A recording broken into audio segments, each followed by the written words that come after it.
What's up, everybody? Welcome back to Clocks Running, the podcast for everything flag football officials. I'm your host Ant, and I'm here on the East Coast. I got my Philly cheesesteak shirt on, and the weather is beautiful out here. So I'm excited. It I traveled 2,500 miles just to be here for this episode. So here we are.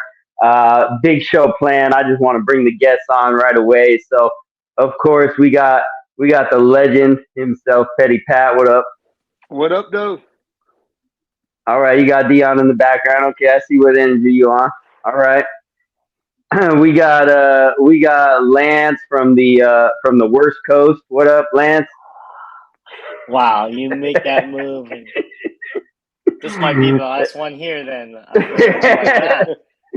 Now you gotta hold it down for California till All California right, drops off into the ocean, right? I don't have to hold anything down. All right, cool. And then we got the dude that, from what I've heard, he invented draft tournaments. So here he is, Jacob. What up, Jacob? What up? That's what I've been told. I was told that you are the one that started draft tournaments. Is that true? No, it's kind of like Chick-fil-A. We didn't invent it. We just made it great. So Like Oh, Dario's, okay. like Dario's, right? that's right. There you go. There we There you Yeah, go. there we go. All right, there. Hey Hey, Pat, how many Dario's times you gonna good. put that shirt in the dryer, bro? go. What happened? How many times you gonna put that shirt in the dryer, bro? You're looking too big for that shirt, man. Hey, hey, when you see me in person, you're gonna be like, I like the workout that you've been up to, I'm gonna man. tell you, man. Quit putting your clothes in the dryer. That's exactly what I'm gonna tell you. Hey, when you get a chance and you see the wife, ask her what she doing with my clothes. I'm She gonna tell. never I'll put my tell her clothes. that immediately. Quit putting Hey, Pat's my, clothes in the dryer. He hey, said my, you handle all the laundry. hey, my Hey, only thing goes in the dryer is my underwear and my You tank make it. tops. You That's make you it. making them guns look too big. They are. They are. hey, hey, Jacob. Why is he always blaming his wife for everything? Hey, Man, Pat. well, she probably don't watch the show. That's why. Hey, Pat Hockney. Call me. Hey, call Crystal Pat Hockney. That's what I'm let at. me, let me, let me. I'm gonna let her watch this. I'm gonna let her watch the beginning clip right here and see what she has to say. Hey, you do know she watch it as soon as we're done, right? She watches Yeah. it Oh, immediately. okay. As soon as you upload it, it pops up on my own thing because I'm subscribed. Hey, there we go. Because That's he's what we need. This subscribed. is. All right, cool. Let's get right into it. Jacob, I want you to start it off. Lance, you jump in when you'd like. Let's just talk about flag guarding. Okay, just give us a good rule review on it, Jacob. Okay, so flag guarding is the act of the ball carrier denying a defender the opportunity to capture their flag in any physical way. The ball carrier should not flag guard by flailing arms, using hands, arms, elbows, extremely dipped shoulders to deny the opportunity of an opponent to remove a flag. That's what the rule book states is by definition. Um, any kind of movement or any kind of stiff arm or anything that takes away the opportunity for a defender to pull the flag is what we're looking for when we call flag guarding. But ref, I'm Okay. just running. What's the problem? I was just running. Just, Well, just my running natural track. motion. I was That's just right. Your running. natural He hit motion. my hand. That's fine. Change your natural motion. Lance, good. Jump in, man. What are your thoughts? What do you see most with flag guard? What do players always say besides that they're just running? What do you got?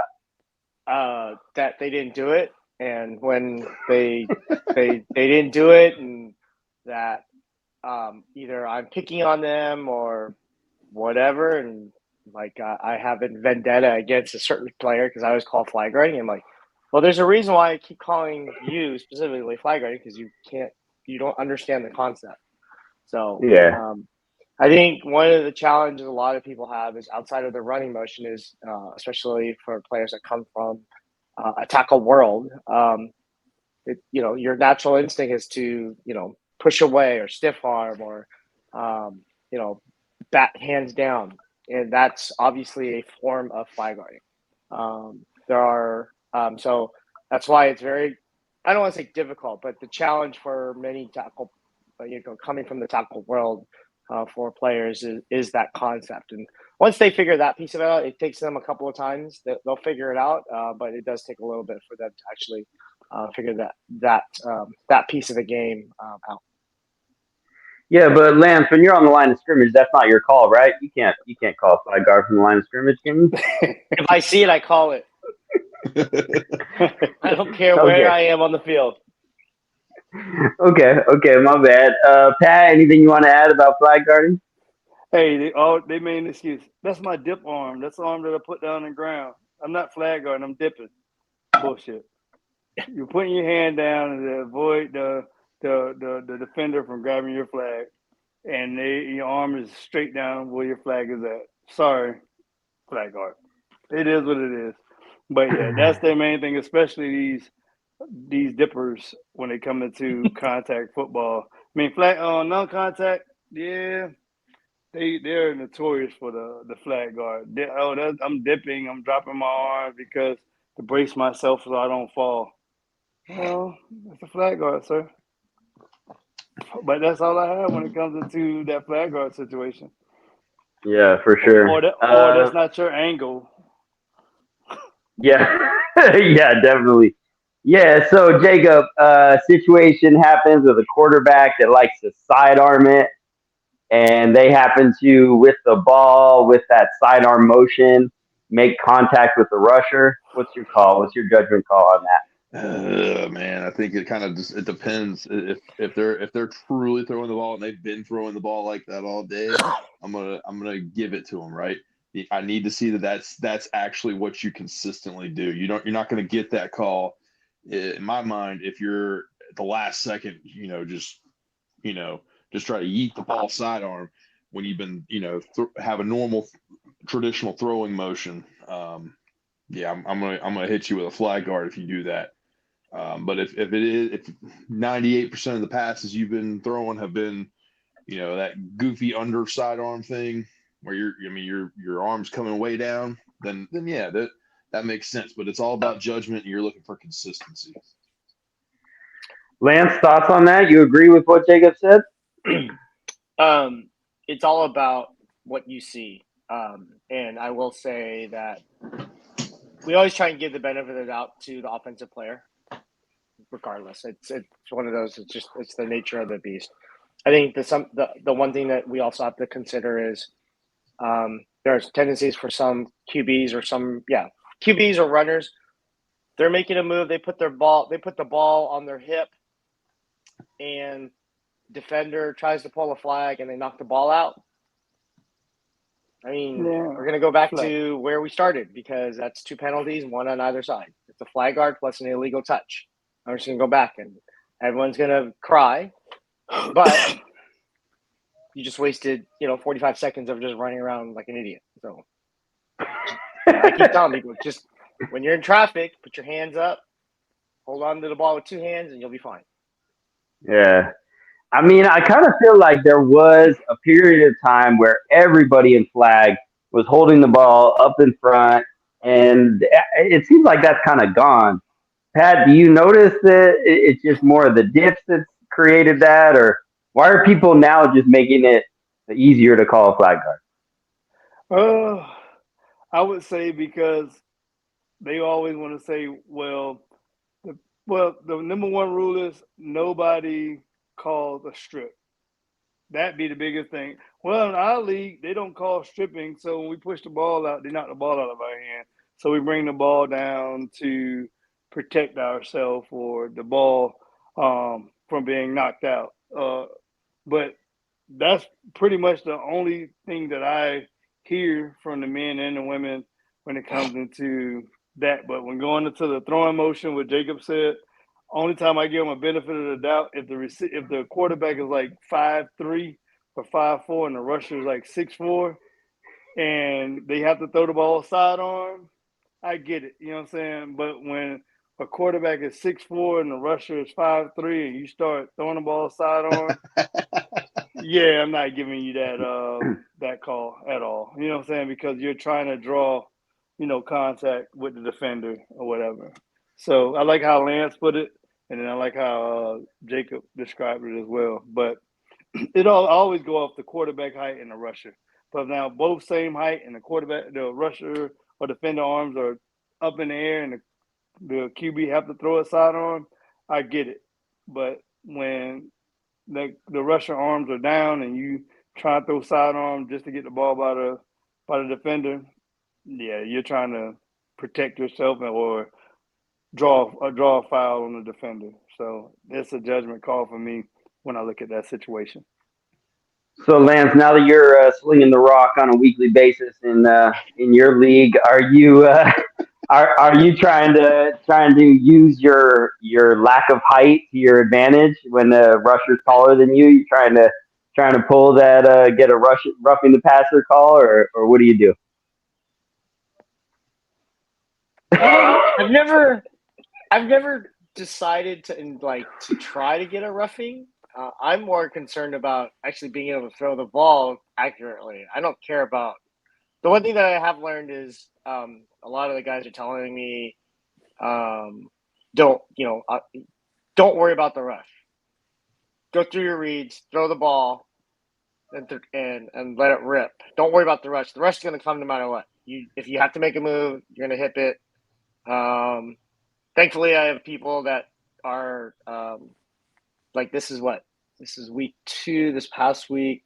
So I've only been full-time QB for 8 weeks, for 8 games. So I have no idea what I'm doing.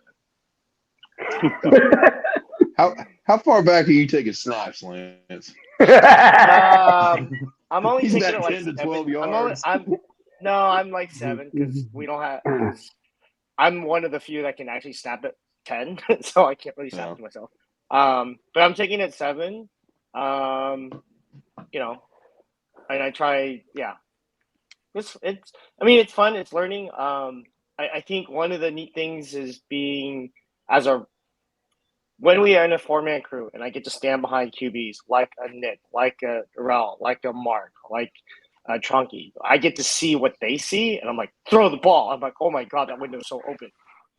Right? Do you see what they see? Because I'm literally staring at the rusher coming at them. I'm looking at their hips to make sure if and when the flag is pulled, and I'm also looking at the release. At the same time, I get to see what they're seeing. It's actually really interesting, and that's probably the one thing that has enabled me to actually see things a little bit differently. But it's kind of fun. I predict that by the end of this year, Lance will be in the elite 11. What do you think, Jacob? No. For what?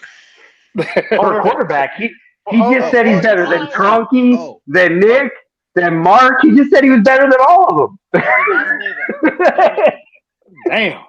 I'll make a Never phone call. said that. I know a guy. Yeah, I know a guy too. He loves to stir the pot. Can we petition? Can we what do we do? Because he literally. No. This will be taken care of. Say no more. No. Oh man. All right, cool. Well, let's move right along in the show. The next topic I want to bring up is the USA Flag Tampa tournament that was this past weekend. So Jacob, just give me a recap of it. What did you love? What did you hate? What was exciting to watch? Let me hear it. So, man, so first of all, we partnered with OT7, and OT7 had their championships this past weekend in Tampa. We were at the same complex we do Worlds at. We only used part of the park because for the adults, and for our youth side, it was actually a little bit on the smaller side, which was nice. But we got to work with OT7. They had 12 teams. And it was like it was a Super Bowl, man. It was incredible. We had on the youth side for 7-on-7 high school, the girls, we had some good football for, I think we ran an OT7 division ourselves, which was, I think, like 5 or 6 teams. It was fun. It was good to see. I think our 15U team went and had an exhibition game in the main field. And then our adults, the majority were rec division teams, but it was good to see. I mean, it was good football. Officials, that was something nice. I'm gonna say this, and I'm gonna call them out on it.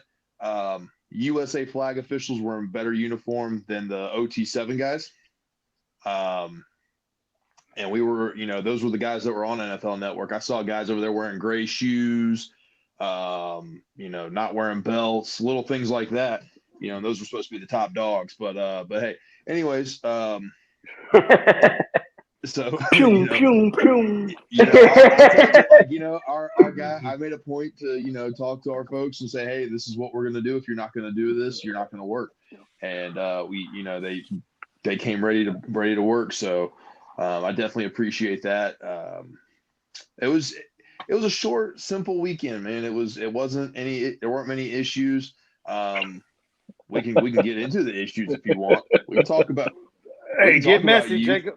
Let's get Yeah, messy, come on. Jacob. That's what we do. Let's get Yeah, all messy, Y'all the. know this thing about youth flag football? Yes. Oh, Yes. God. Lance, what am I getting ready to say? I know exactly where you're going, and I'll just let you. Parents, bro, they suck. Of course. Awful, man. Absolutely awful. And it's they won't let the kids play. They want to be a part of it. They don't want to. We have guidelines and rules and things in place to make it a safe, fun environment for them to play and do well. They want to make their own rules. They want to do their own thing. We had a coach that we ended up, or not coach, take it back, a fan, take his shirt off and try to go after a coach, and you're gone, bro. Have a good weekend. Go watch your kid from the parking lot. We had several parents at the end of a division team. The team won, and the kids were just as bad as the parents, man. Like, just poor sportsmanship, cussing at the other team, cussing at the other parents, like, acting like they never won before. Well, they had a team a couple years younger that lost in the playoffs, and it was the ref's fault. It wasn't their fault. Kid was 3 yards over the line of scrimmage, threw a pass. It was a legal forward pass. The coach said, well, that's impossible. He started in shotgun. I said, what does that mean? They're screaming at us saying that the refs cost them the game, but never mind. There's no accountability for these kids and their actions. So yeah, man. I mean, like I said, overall, great tournament. It was very smooth. The adult. I don't really want to talk about adults because there wasn't much that happened. Adults, we were in, we were out. I was running. I think I had 4-man crews on adults almost the entire weekend. It was short and sweet. That was something else too. It was nice. We had a smaller tournament. We had a fair amount of officials, so we were able to run 4-man mechanics, 3-man mechanics, the majority, almost the entire time. lucky. So, as far as the parents and youth go, what's the accessibility to officials, specifically in this past weekend? I know that NFL Network was involved with OT7, but how about with the youth side? Were all the parents allowed to be on the sidelines, or how did that all work? So the way this is kind of the way USA Flag's policy is, parents are allowed 7 yards off of each end zone to spectate from. And then if their field's on the outer edge, they're allowed to be 7 yards off of that edge as well. But if their fields are the in between, because we run 3 to 4 fields, if their fields, any of those middle fields, they can't be on any of the sidelines. You're allowed 3 coaches on the sideline. They have to have a wristband to identify them. And if they don't have that wristband, they've got to get off the field. So this dude came from like the parking lot and took his shirt off and ran onto the field, or how did that? This guy was sitting in the end zone. Oh, okay. 25 yards away, I can still yell at you and you can hear what I'm saying. Yeah. So he started yelling at a coach. Coach yelled back. Man jumped up, took his shirt off, and was ready to rumble right there. And it's like, no, sir, we're not doing that here. Have a good one. He left.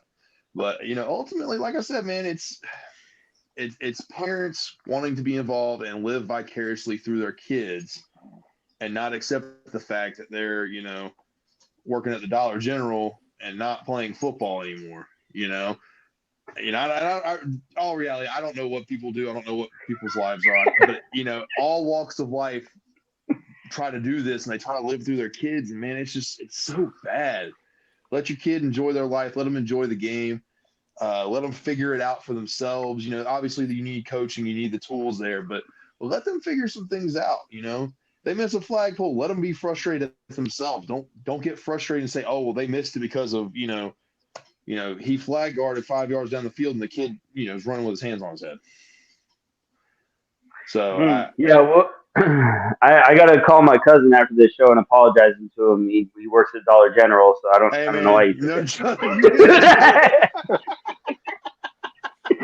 but, judgment where people work, but I mean, you get my point. Like, these people they've had their chance to in youth sports to play and to do things, and now that they're adults, instead of coming out, they can come out there to the adult side and play. Because that's where we say that grown men come out there and pay to argue with officials instead of play football. But on the flip side, on the youth side, they're arguing for these kids that aren't even arguing. They just want to play. Most of the time, they don't even know what's going on. There's a penalty. Okay, mark it. Let's keep going. They see it and they're like, okay, move on. Mom and dad, 3 rows back are going, what in the world is a hold? So, all right, I'm gonna Jacob, I might be wrong for it, and I'm like 2 months back because I did it in Richmond. But when we had that situation, I called referee timeout, and I said, talked to the crowd. I said, hey, granddad, uncle, whoever you are, if you want to referee the game, go talk with Jacob. Go to the tent, walk over to the tent, and ask for Jacob on the radio. And I'll bring you a black and white shirt, and you can help me referee the rest of this game, or let me official do the game. His wife told him, "Shut the hell up." Yep. Because I told him, I told the coaches, I said, "Hey, your fans can also be a sideline penalty as well. So you might want to talk to your fans." And I was like, "This is a warning for both sidelines." I had no problems else after the whole time after that in Richmond. But I totally get what you're saying, because we had one dude do all the rules and not get one right. So, well, that's most of the time. They think they know it all, and they don't. The end of Sunday, the biggest issue we had parents that, and it's a championship game, so I get people are excited and emotions are running high, but they're right there on the end zone line. We're asking them to back up. We're trying to get them, away, because God forbid little Timmy catches a touchdown pass and runs through and runs grandma over. Here we are. We've got an issue. Player potentially hurt. Grandma's potentially hurt, all because they don't want to listen. Or something happens on the field, then what happened? Let's say there's a unnecessary rupture or something like that. All of a sudden, some parents right there and they run on. There's no way for us to catch or deflect or do anything like that. There's no reaction time. But that was something else. We're telling them to back up. We're trying to be nice about it at first, and we're trying to be polite. We're trying to keep people in check, and they're not listening. They're not respecting what we're asking. And then when you start being a little less tactful, then you're a problem. Then you're the villain.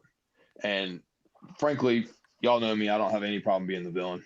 I'll tell anybody to have a blessed day and go to the parking lot. But yeah, it's just a bad look, man. It's again, we're doing youth sports. There's such a great thing going. We're building in the right way with USA Flag for youth. Already trying to compete with NFL Flag and some of the others. But when you have stuff like this happen, it deters people, because not only do you lose that team that you just kicked out if you kick a team out, but you also lose potentially other teams who'd say, "No, I don't want to deal with that mess anymore," because they might come back, and if they're there, we're definitely out. So if you can't grow when you have problems like that. Yeah, definitely. I would say when I was officiating youth in Orange County, there is a very entitled kind of culture out in Orange County, and not only that, but I mean, really, the parents were allowed to do basically everything. Talking about the accessibility to the field, I mean, they had all of their coolers and chairs and everything lined up right on the sideline, not even having the ability to be on the sideline, having to be on the field. And yeah, I mean, you don't even know who you're talking to, which coach it is, because there's 6 coaches for some reason, and a lot of issues like that. I mean, I just remember a team out of San Diego that there were two coaches, And every single time I officiated their team, the first play, if it did not go their way, it didn't matter if it had anything to do with a penalty or anything at all. They're immediately screaming at the officials, and that is the tone that they set every single game. And I officiated them probably 20 times, over a year and a half period of time. Well, what I started to see was the players were following suit. And so now they're not worried about the fact that, they dropped a pass or they missed a flag. Immediately they get up and they're screaming at the official. So what I started to do was I started to flag the kids. And you're not going to speak to me that way, unfortunately. Right. This is how it goes, and the coaches just continue to hoot and holler and scream and all this stuff. And I had a game where this team just got blown out. It wasn't even close. I think the other team had put up it. There was pool play, so there was no limit. They had put 40 up on them before half. Naturally, that was all my fault. And but the team that was winning, the players did not. They didn't celebrate a touchdown. They didn't make any. They weren't trash talking at all. They just simply just they would score on the first play of the drive, then they would get an interception, they would score again, over and over and over again. And it's funny because the coach was probably either still in high school or fresh out of high school and young guy. And I went up to him afterwards and I'm like, "Hey man, I appreciate the culture you're building with this team. Because that's what youth sports is." Mm-hmm. So go ahead. I was gonna say one thing to kind of feed off of that a little bit, and I think you guys can agree with me. I would much rather be on a field with adults that are cussing at me than coaches that are whining. Yeah, I can't do anything about a coach that's whining.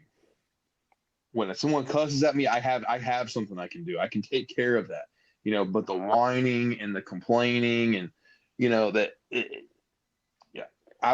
were at a youth league a few weeks ago here in Winston, Jordan and I, and this coach, man, this coach is walking the sideline. His team's getting blown out, but he's screaming for the director every two plays, and it's constantly, it's just, and I'm like, I walked up to the guy and I was like, "Bro," I said, "I can't do this." I said, "Just tell him to cuss at me or something." I said, "Because if he cusses at me, I can react. I can do so." I said, "I can't do anything with him just whining because he doesn't know what he's talking about. He's setting it's like you say, he's setting a bad precedent for the kids. The kids start doing it, and they think it's okay, And if you're going to breed that culture, then you shouldn't be a part of youth sports or anything like that, where you're expected to be a role model." For sure. Lance, up in the Bay, how have you seen youth sports? I don't know how long Law's been doing it up there, but are you involved in that youth organization with Law at all? Or So let me put some context from this past weekend first. The one thing that I noticed was there were, I want to consider, three levels of parents. There's the casual, they're there for the kids. They kind of don't understand what's going on, but they're rooting positively for the kids. Those are the parents that you really want. Then there are ones that are like, they're cheering, they think they know the sport, and then if they see something, they're yelling at us to make a call. And then there's the extreme that Jakob referred to, where there's the people that they think they know everything, and yet they don't. So putting it in context, that's kind of how I put those three levels of parents and coaches. Completely the top agree. tier, the top tier being the Dollar General employees, right? I didn't say that. You got to stop putting words on it. Did you? I'm never You can gonna go back live over that the down in recording. my I've never said that. You'll never use Dollar General again, Jacob.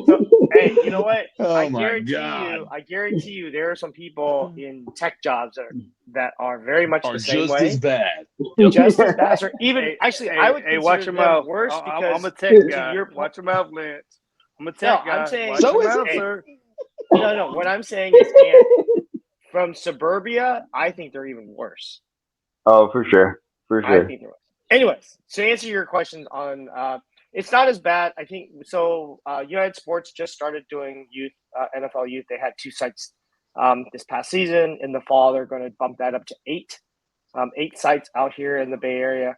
It wasn't as bad in terms of extremes. We still had a couple coaches where, and I get what they're doing, is they're actually trying to protect the kids the way they were sort of acknowledging some of the things that either we were or were not calling. So it was more protect on the kids, like roughing the QB, rusher hits the arm, and I totally get that, totally understand that piece of it. I've done a couple of warnings where, to your point, Jacob, where the kid, roughly like 9 or 10, was emulating the coach because the coach was super demonstrative, lots of foul language, and I'm like, dude, you're yelling at this, and the 9 and 10-year-old is yelling it at me at the same time. Where's the parent? Because if it was my parent, I'd be all like, let's go, we're done, because there's no point in that. So we don't have that extreme yet, and I hope, knock on wood, I hope that we don't get to that extreme. I get it; they're passionate. They want the teams and their kids to succeed, but there's a good way to do it, and there's a bad way to do it. And what we saw towards the end of Sunday was the extreme bad way. I mean, we had parents and kids from one team wanting, they were flexing against the losing team. And I remember this one kid. What was it? 14U? I think so. Yeah. It's 14U. So they got some drip. Great. They got a necklace, and I think Cassie does a great job with that. He's literally walking past them as they're packing up, the losing team, and pointing to his chain, and he's going, "See what I got? You don't got this." And I'm not going to go into the expletives that he threw out, but I'm like, "You're a 14-year-old. There's no what are you doing, dude?" So yeah, I just that to me is a reflection on the parent. Did you see the signs? Yeah. They were running up holding these giant signs. Like I forget, they had like little catchphrases on them or whatever, but they're running up to the losing team holding these signs up, pointing to them. And there was a point where one of the directors, I'm not going to say names because it's neither Lance nor me, but made the comment, he said to these teams, he's like, to the winning team, we're not going to give you your awards if you guys keep this up. And they stopped for about 30 seconds, and then they started right back up again. And I almost wish we would have pulled the plug. This is just my personal opinion, because all we're doing is when we're what am I looking for? Promoting. We're saying that's okay. We're condoning that, at the end of the day. We're saying no, but it's okay. And I don't know. I don't like that. Sportsmanship, yes, there's trash talking, absolutely, and I encourage it. It's part of the game. It makes things fun. It makes it a good time. But there's lines, keep it football, keep it on the field, and show some class. Win with grace, lose with grace. And a lot of people, adults can't do it. Youth, and then we're teaching youth not to do it. How do you think that OT7 is kind of falling into that with all of their theatrics and everything? It's a slippery slope, man. Don't slip on that slope. It's I think it's fun. It's fun for the kids. They encourage, they want the over the top celebrations. They want the kids to have, and it's them having a good time. And I think there's an understanding from what I saw, this over the last weekend. And Lance, I think you can kind of, maybe you can attest to it. I don't know if you noticed or not. They didn't have any fights. Nope. They didn't have any. We didn't hear anything, on that side. The only thing we could hear was freaking the Mario ding and the for every game. But that was a really cool. Do what? You thought you was in Camel City with Larry. Oh my gosh. The thing was, it's a DJ doing it every time with the actual thing. Yeah. Every time somebody scored, something goes off. Every time, they get a first down, something goes off. It was just a constant thing. And, it was a really cool thing, and I'm sure it's cool for those kids when they're playing that game because they only play like 2 or 3 games a day. When you hear it 18 games, it wears on you a little bit. So they gave him like arena type, stadium type theatrics. Oh, absolutely. Absolutely. Okay, that's dope. That's dope. Yep.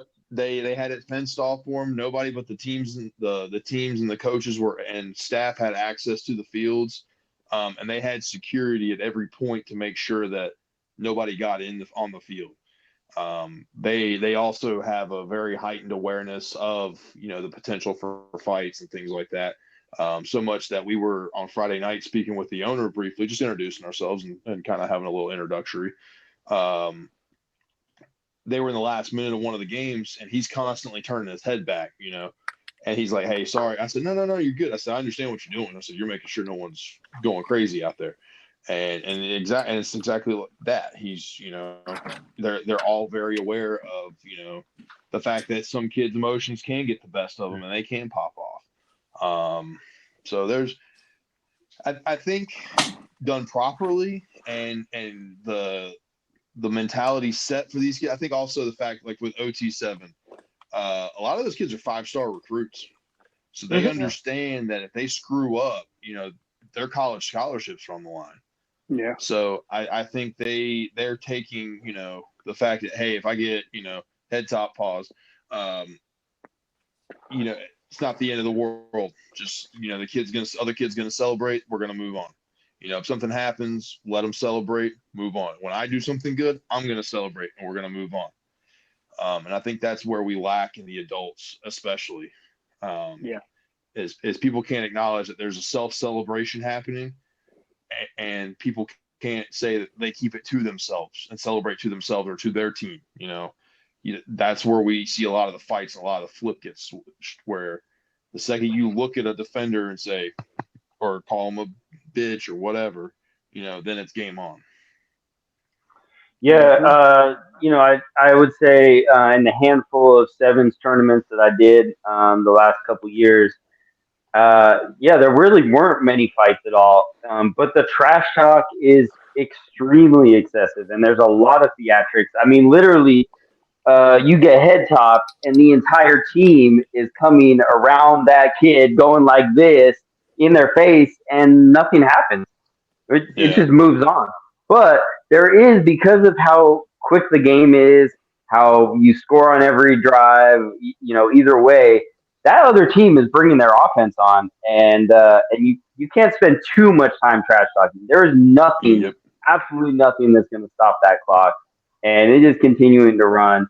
So I would say that in that there it is kind of a little bit of like just this understanding. Yeah, go ahead and trash talk, and then we're just going to score on you.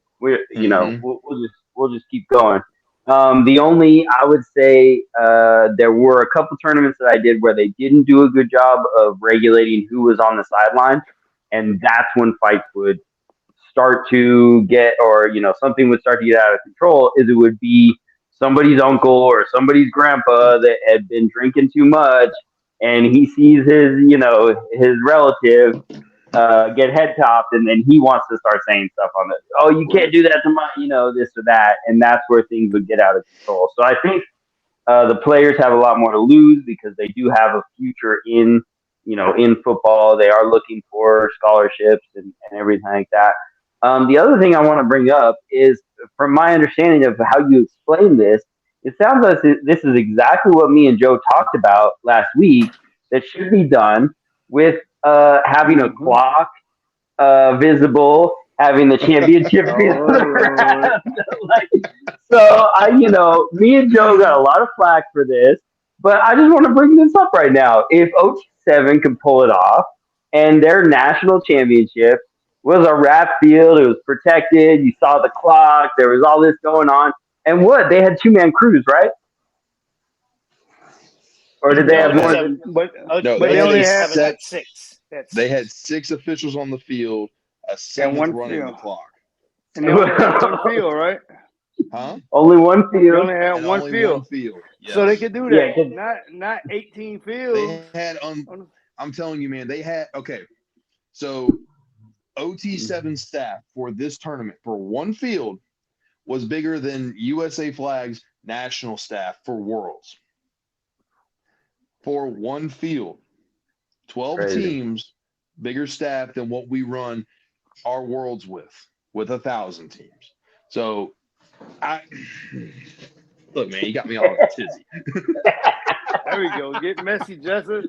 Get messy, Jacob. Let's go. Look, man, at the end of the day, I don't like having the clock on the field. There's too many variables. There's too many things that can happen. And there's too much of an inconsistency with officials to run that. Lance would 1,000% be perfect to have somebody who understands what Lance is doing on the field to run a clock, for him not to run the clock and to have a clock on a scoreboard. Another official, if we had to put somebody else on that field, that we don't know, that there's not a confidence that they could give us the proper signals. They can tell us exactly what to do. So we could keep the game perfect. Majority of the time clock's running, right? We get to that pro clock, that's when it would 1,000% be an issue. No.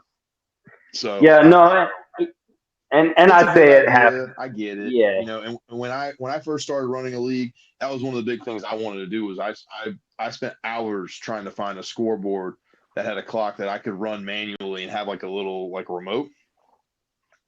Yeah. And they're like $2,000. I'm like, I'm not investing that much money in that. So now the more I've done this, the longer I've been around it, definitely it's just easier to have it on the field.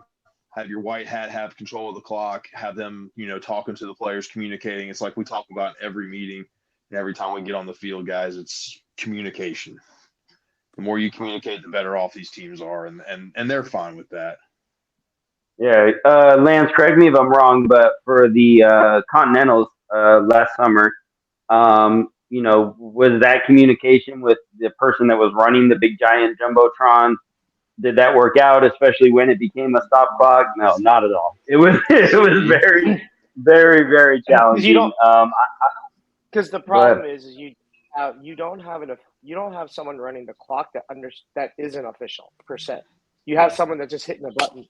So even still, when we do high school tackle, we're all as back judge, I'm the backup clock.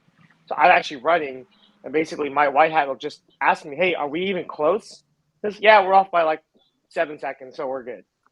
But that's the problem is we're asking them to understand signals, location of the ball, where you are in terms of situation, down and distance, all that other fun stuff. That's not their job. Like you need to have, in reality, then that's a fifth ref, Jacob. That's a fifth ref that actually understands clock management. That is definitely important. And that's never going to happen. So right. And the reality, all right, so let's take our situation at Worlds, right? The reality would be if we got to a championship game and we were to use that, it would be Lance and whoever we had on that field for that crew. And it would probably be me in the booth trying to run the clock because your resources, you think I love it. The whole park has to continue to run. What makes sense? You have the official director work with that.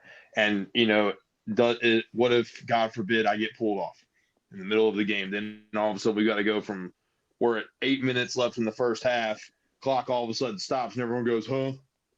People would lose, So I think it's very feasible. Yeah. No, definitely. And I had a situation on that one. yeah. I did have like a live broadcast situation with the Tough League where they were doing they were doing a tournament that was live on YouTube, and there was someone in the booth that was told 5 minutes before the game started, hey, if you see somebody go like this, you stop it.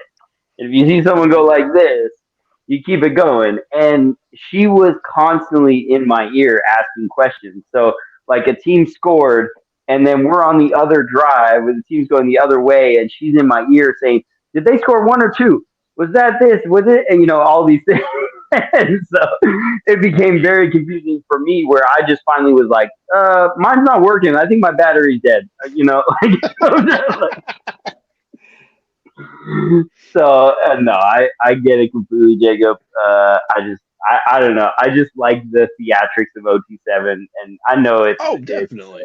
it looks so cool, and just to have all that.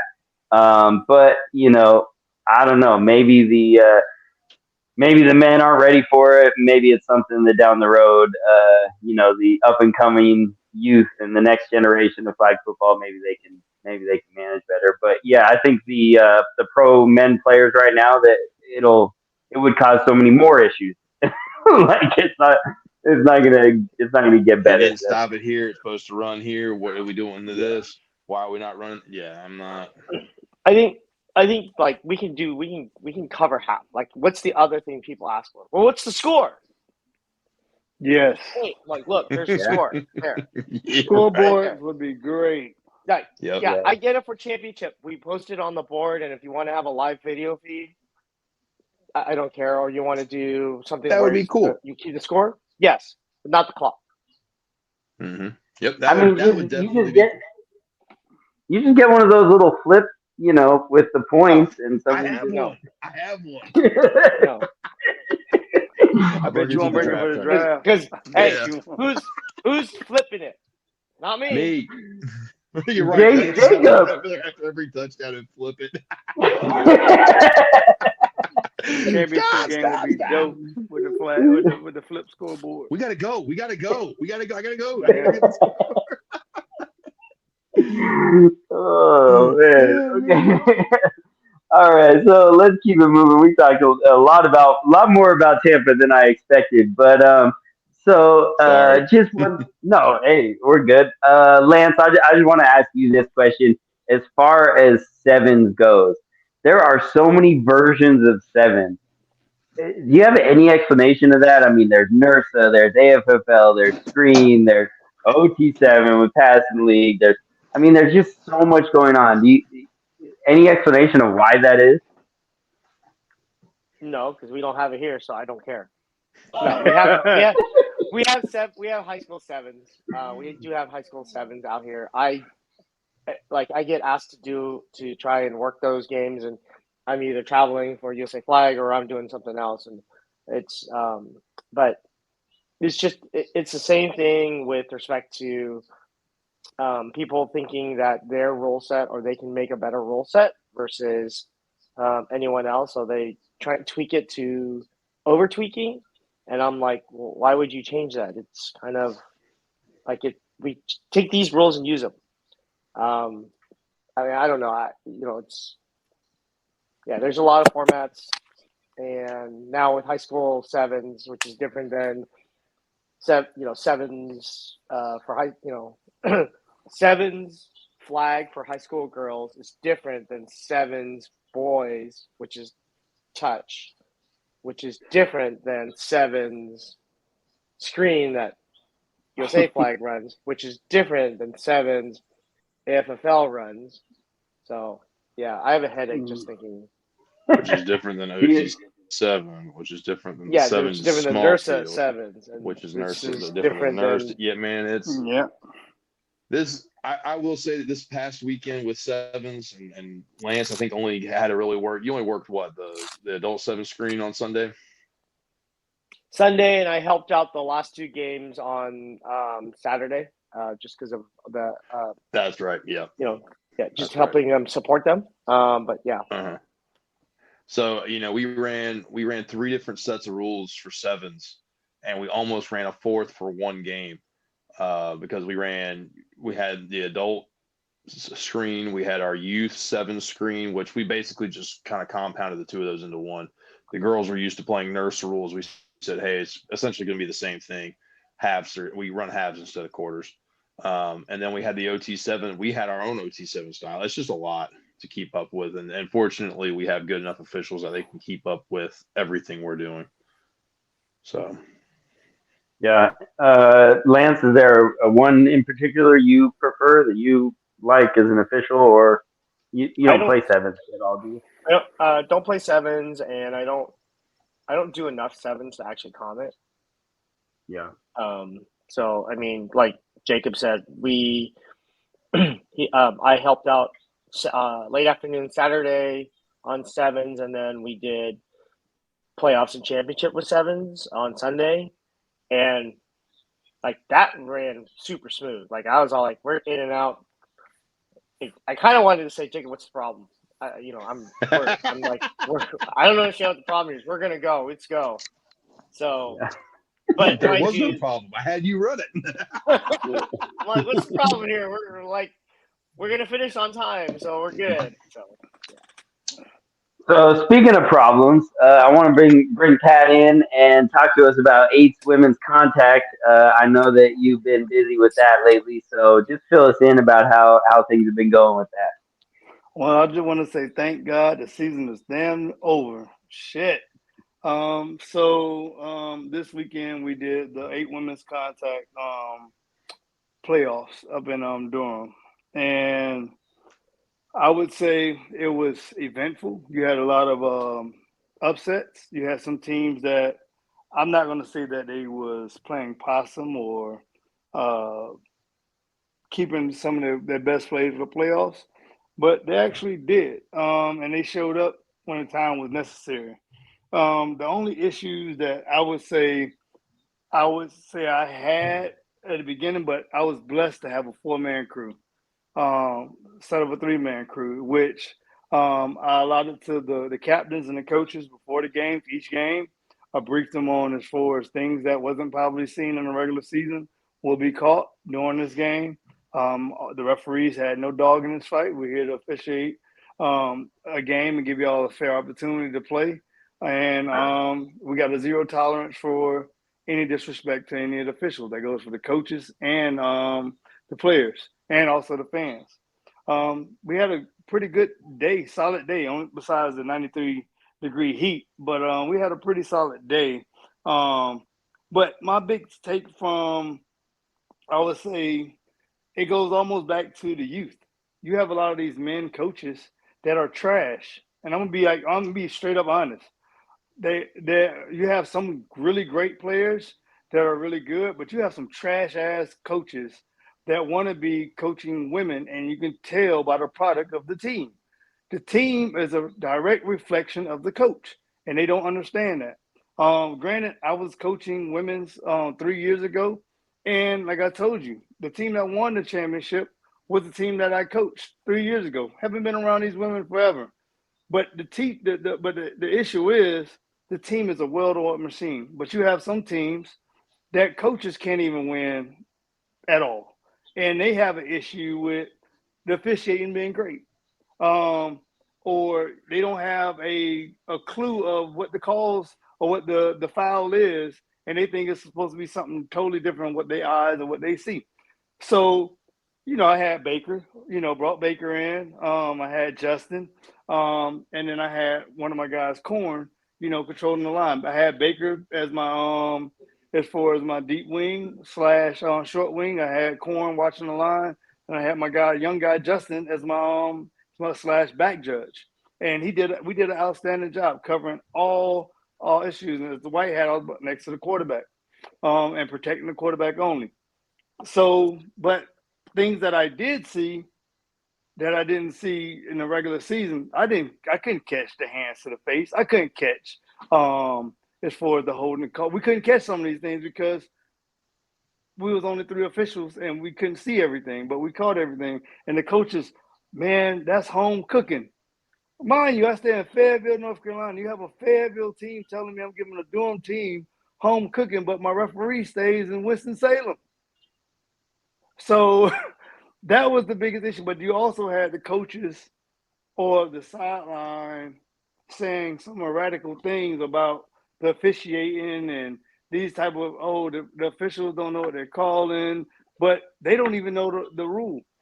And then when it goes down to, when I say blaming the referees, how can you blame the official if my back judge gives me my signal? Because like I've been working on with as far as on my hand and signals with my officials. My official gave me the signal for 9 on the field as far as in the back on the defense, on return team, on the punt. The offense for the punting team kicked the ball off. 9 players on the punt return. They get mad because they get caught. The team, which is an organized team, goes down to score after they get caught with the 9 players on the field. They mad at the officials because they did a bad job as far as the coaches. You didn't do your job. You didn't put us in the right personnel out there. You didn't count the personnel out there. You didn't even practice having a punt return team. How can you get mad at the officials? But when it came down, we didn't have any fights. We almost had a little small snippet. It was like a little poodle trying to fight a Great Dane. And the little girl was just swinging. And thank God this woman was that much bigger than her and was like, hey, get her before I crush her. You know, like when a big dog tells you to get the little dog off you before you crush her? It was like that. But I had to eject her from the game. The head coach was asking me, why did you eject her out the game? She was throwing haymakers that wasn't connecting. That's why she got ejected out the game. Just because they don't land don't mean they weren't thrown. Exactly. Now, if she would have hit this girl, she probably be bruised the hell up, and it would have been a melee. But the biggest thing that I go off on that is protecting the quarterback, and I go with Lance. I protect the quarterback all day, and I always tell the QBs, hey, when you get ready to pass the ball, I know you want to protect yourself at all times. You want to fade away and throw the ball and whatever you want to do. But don't throw the ball off one leg falling down. It's hard for me to make that call unless that player really runs through you like Bill Goldberg. It's kind of hard to make that call. It's for it to give you a roughing the passer. But you have the coaches on the sideline that don't see it. They all they see is their quarterback on the floor. So they get mad and get upset. But shout out to, like I said, the teams that did make it to the championship game. One team that drove from DC, they played against New Era in the championship. It was a fair game. And like, you know the rule, Jacob. You don't put a little dog in the trenches when you got 3 big pit bulls sitting there waiting for you. You don't do it. They're going to get mauled. That's exactly what's going to happen. So all the teams that actually faced the New Era that won a championship, they had a big lineup and they had players that executed. But the teams that wanted to cry and say that, well, the referees are getting home cooking, this and that, they didn't assess themselves. I think probably when they go back and watch the film and they see that, hey, we could have did a better job as a coach. Well, some of them can't, but they could have did a better job as a coach and made better calls, better formations. They'll realize that, hey, you can't blame the officials because your player threw the ball 10 yards past a wide open wide receiver. No, they won't. Of course they're going to blame you. Of course. But I guess, the wide receivers, I didn't see her get held as she was taking off on her route. That's your fault too. Yeah, I That is guess. your fault. Yeah, Hey, Pat, just you got to be better, man. Okay, let's just tighten up. All right. So Lance, I want to bring you in on this. Do you think? I know athleticism, of course, is something that differentiates the great teams between the good ones. But do you think in the women's game that how big of a factor are the coaches? I hear Pat talking about the difference between a well-oiled machine and the coaches is doing this, and the teams just continue to win. Do you think that coaches play a huge factor in the women's game? I'm gonna be shocked if he doesn't use the example I'm thinking of. Honestly, if I was to say from 0 to 10, like 0, no impact, 10, huge impact, I'd say like 5. I think they help in terms of providing some input. And I think I know where you're going with that, Jacob, and I'm not going to say it. But if you don't, at the end of the day, it's still the players. In terms of executing and actually putting together a good drive down the field. I think what good coaches, especially in actually any coach, is basically saying, hey, providing suggestions and saying, hey, calm down, you're fine. Being that calming factor because everyone's going to be running around. Everyone's going to be just jumping up and down in terms of like, trying to hustle and do what they need to do. But I think coaching in the adult world is more about like providing good direction because players are going to play. But I think from a coaching perspective, yes, they have some impact, but they won't win you a game. I don't think. Okay, so Lance, you don't think that the reason OBB has been winning recently is because they got rid of that coach that they had on the sideline for a bit? I'm not going to even go there, but no, because they have really good players, and they have IQ that's above and beyond. Yeah, they have really good players. They have two outstanding wide receivers. Lacey's just going to ball, so they're fine. Yeah, I'm not on social media, so if someone makes a meme or a GIF about me, it's okay. It doesn't bother me at all. I'll never see it. So, Jacob, what was the team you were going to mention that Lance decided not to? No, don't say it. Don't say it. I know what you. No, don't. Well, Just say it. it's Just a move on. Next compliment, topic. though. Huh? Oh, Wait, okay, I'm maybe we're thinking talking about about something two else. different things. Huh? I was thinking about someone else. Oh, Hey, so So, I'm thinking about this past weekend.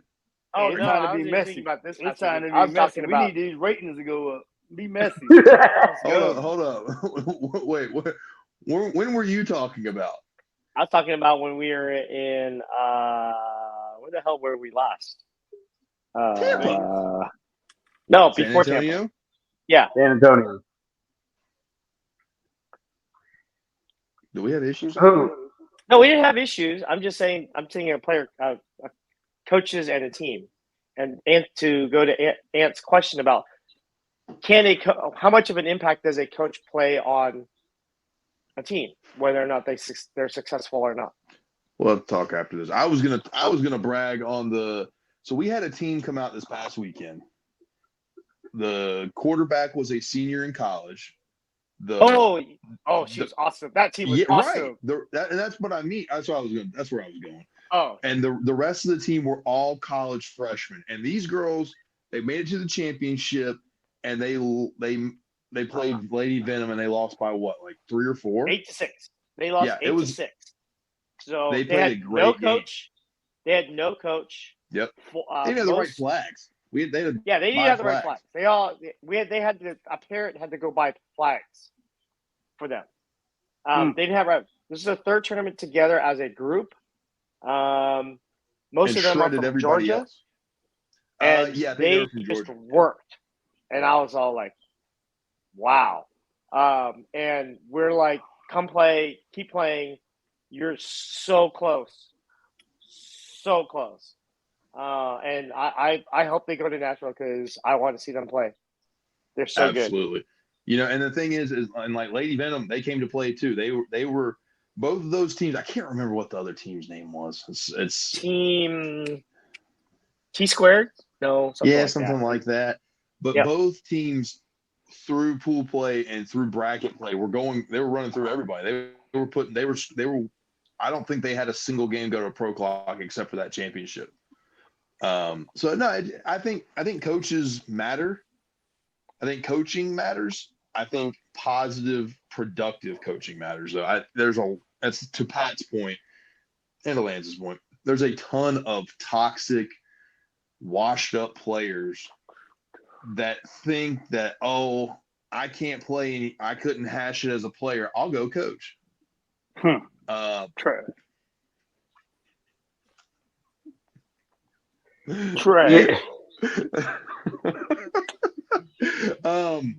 But yeah, a lot of people who are toxic to the game and they use it as a power trip and they want to be in control of people, and it's not good. And a lot of times they get around incredibly talented people and they diminish their talent. I think there was a team on the West Coast that had a bad coach, and now they don't play with, I don't want to name names, but they don't play with a coach or the leadership is within the women, and they do really well. There's some teams that sure it's not that they need it, they work better with it. That the group of people does, and it's all about who you have. There's 8 contact teams that play with coaches. There's 8 contact teams that don't. There's 5 contact teams that play with coaches, and and that goes for every format. You look at the U.S. men's national team. You have 2 of the brightest minds. I'll never tell them to their face, Pat and George. But you have 2 of the brightest minds standing on the sideline in your ear for everything. And that's with the best players in the world. So if they're using it and they're utilizing those things, it's got to be good for everybody if it's used properly. Yeah, I remember in Tampa, Lance, when we were doing sevens, that Canadian team that they surprised everybody in the playoffs. And if they had better athletes that could have competed with OBB, they might have had a chance in the championship because they beat everybody else. And I think a lot of it had to do with just Jacob, what you're saying, the production it was positive. They were encouraging on the sideline. They were very clear about their plays. I mean, and those coaches were young. I know there's another Canadian team that the one coach is a little older, and he can be a little toxic on the sideline from time to time.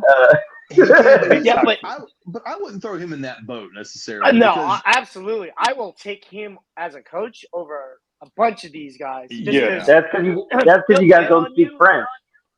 No. Well, neither do you. Neither do you. But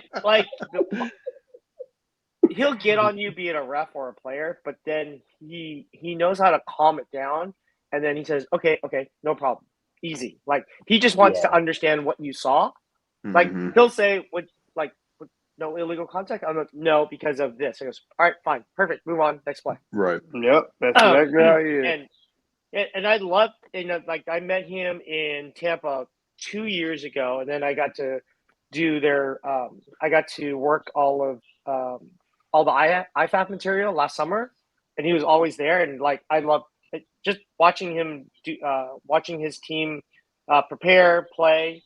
Was always super professional, and I enjoyed work. Those are the teams I don't mind taking my time to explain versus all these other dummies who are like, all right, you just need to shut up so we can go. We gotta go.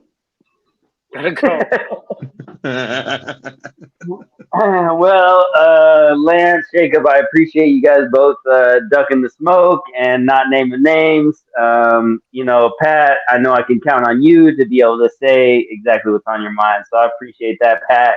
Oh my God, Jacob, I told you I don't duck smoke. All I do is bring smoke. I'm pretty sure I've been I've spoken my mind tonight. You have more than I normally do. I don't know what to Jacob, but man, Jacob, and I've known Jacob some years, so I don't know. This is different Jacob right here. He been hanging around. All right, cool. All right, well let's keep that momentum going, Jacob, and bring us right into the Camel City draft. And do you have the captains already, or tell us where we're at with things? So right now we're at 11. We've announced 11 of the 12 captains.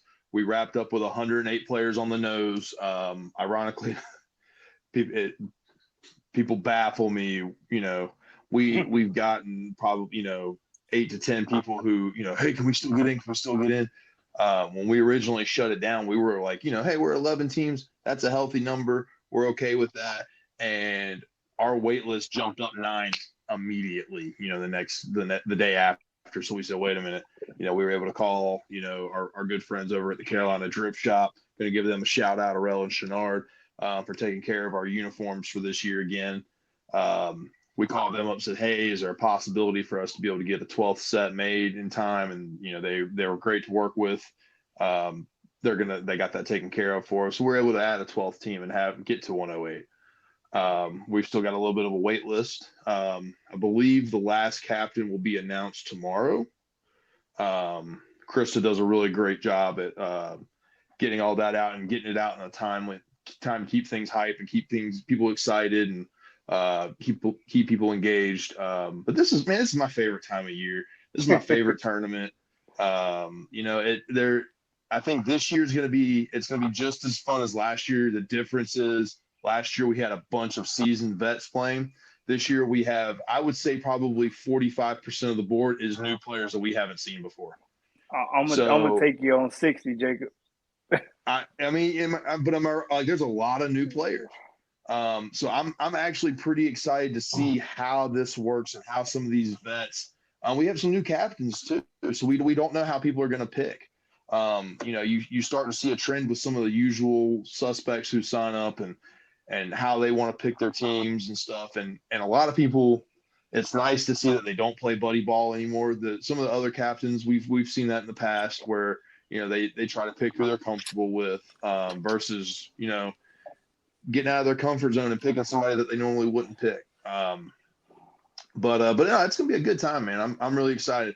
While I'm giving people shout outs, I want to shout out Dave Rosenberg over at Shrooms, and Dave Berg with Shrooms for taking care of us. They've got the first and last pick flags. They got the champions flags.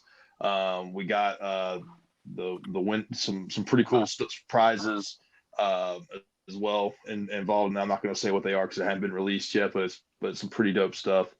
But yeah, man, it's going to be a good time. I'm really excited for this tournament.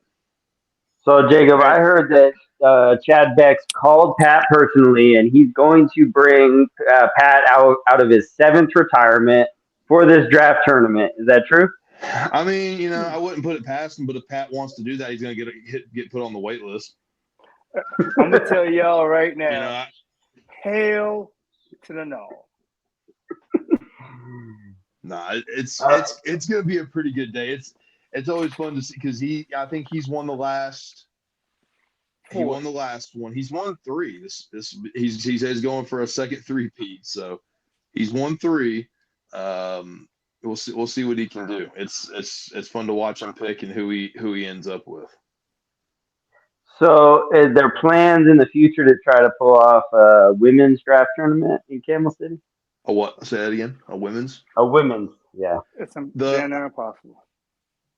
I wouldn't be opposed to it. I definitely don't think Krista would be opposed to it. We tried this a couple of years ago. We partnered with Crown Town Flag Football in Charlotte, and the interest just wasn't there. We didn't get many to sign up. Ironically enough, a few years ago we've had a woman sign up and she balled out. Number 1 draft pick. Huh? She was the number 1 draft pick. Number 1. She went number 3.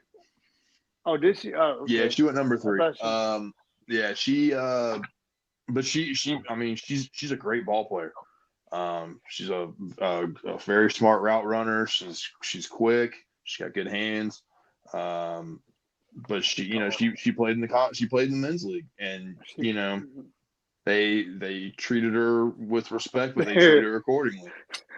Yeah, I remember Frenchie popped her. Yeah, man, he felt so bad for that too. But yeah, I would love to do it. We've just got to have the participation. So I did when I was in Colorado, and I had my own little charity organization that I was running because we were mentoring teenagers. When I would have draft tournaments, what I would do is I would get usually I would have a quarterback be the captain just to make it easy. Every team has a quarterback, and then the 2 of the next 4 picks, one had to be a guy over 30 years old, so an old guy. And one had to be a kid under 18. And then from there, that's a fair game. And then after that, yeah, you pick who you want. So it gave an opportunity for us to be able to get the teenagers involved. It was funny though, because as we had players, every month we would do tournaments. So as we had returning players, they started to understand which teenagers actually knew how to play football and knew how to ball out, and the teenagers started to get picked first, and we would see repeat champs. So that was a little twist on how we did a draft tournament in Colorado. Yeah, that's cool. Sound like a little dictatorship to me, buddy. Oh, first of all, there's more than one way to skin a cat. Perfectly okay to do it however you need to do it. I ain't eating no cat, so I ain't skinning one. Nobody's eating cat, weirdo. It's a phrase. Hey, you know what, Pat? Why don't you go ahead and pound sand or whatever they Hey, say it's in one more. Yeah, Hey, it's get more than one. it. Hey, it's more than one way to cook a chicken. That's what we might want to There say. you go. You can say that. It's the same Damn thing. scared Tomato, of cat. potatoes, same thing. Hey, hey, so Lance, I just want to hear about what's going on in the Bay Area recently. What's new? What's popping? What new jersey are we going to see refs wearing this week? Dang. Hey, Well, I don't know. oh, I don't have control of that. So let's you see. gonna This weekend, actually, Doula's got a fundraising tournament.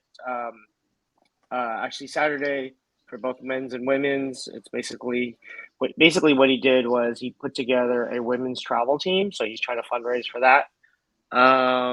We just finished up Saturday league. And then we've got Monday, Tuesday, and Wednesday nights going right now. So pretty busy weeks, pretty busy nights that we have going out here in the Bay Area. So keeps me fairly moving. So it's all fun. Nice. Keeps them away from All playing right, that piano cool. too in the back.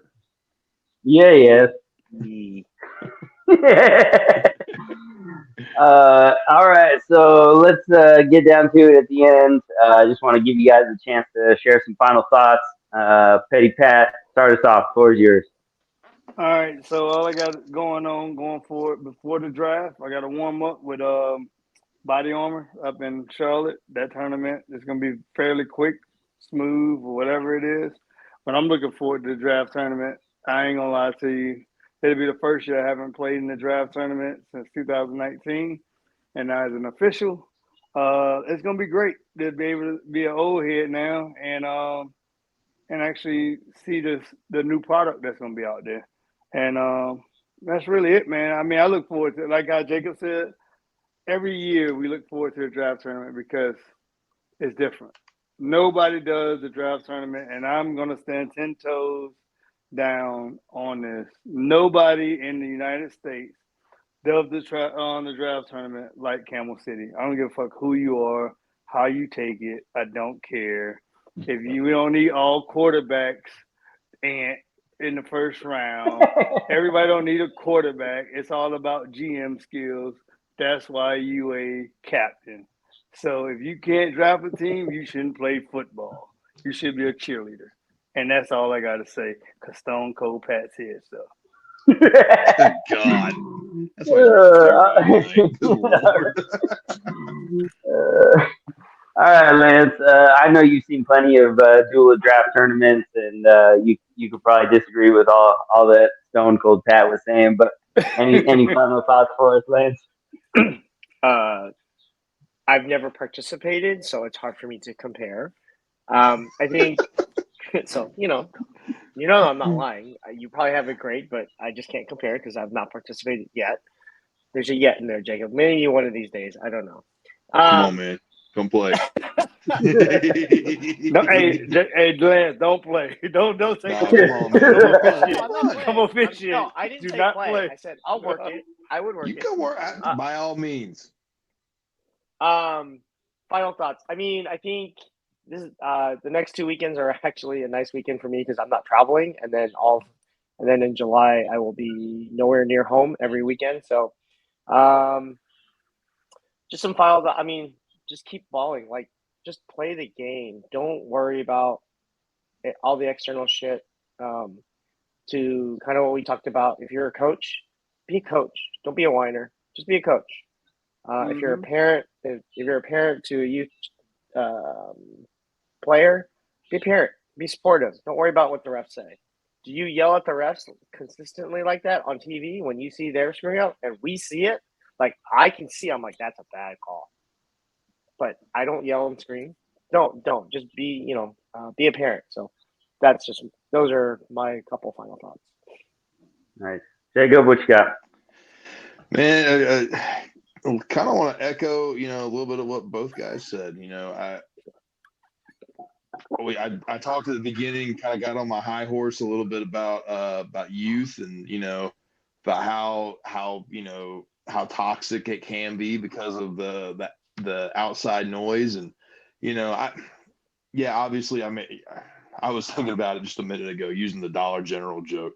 But it all walks of life. I use that kind of just to say, like, somebody's, that's where they made it versus, making it in the NFL. But my thought would be, like, you just let the kids play, let the kids learn, let the kids grow, try to let the kids, figure things out on their own, and play a game that we love as adults. Let them get the same passion and love for it that we have. And to Pat's point, man, I'm super excited about this draft tournament in a couple of weeks. I got a couple of weeks off of football, which it's kind of nice just to reset, recharge, get my mental game back, because it's been kind of a pretty consistent road these last few weeks. But I am looking forward to the draft. It gets away from the normal. It makes it fun. It gives somebody, builds a little bit more camaraderie in the community. And there are things, that the way we do things that I love and I think are great. There's things that Dula does out west that I would love to do, the way he does things. So there's always things to grow from. There's always things that can be done differently. There's more than one way to skin a chicken, like Pat said. But no, man, that's kind of it for me. Cool. Well, yeah, I mean, I think that, the future is bright for flag football. Everybody's looking towards the Olympics and, all of that stuff. And I'm sure the closer we get to 2028, the more we'll be talking about the involvement of NFL players and next NFL players and all of that. It's interesting to see how passing leagues are now blowing up, and that's not flag, but is that where young men are going to get drawn into, and they're going to get pulled in that direction? And then flag is truly going to become more of a women's sport. Who knows?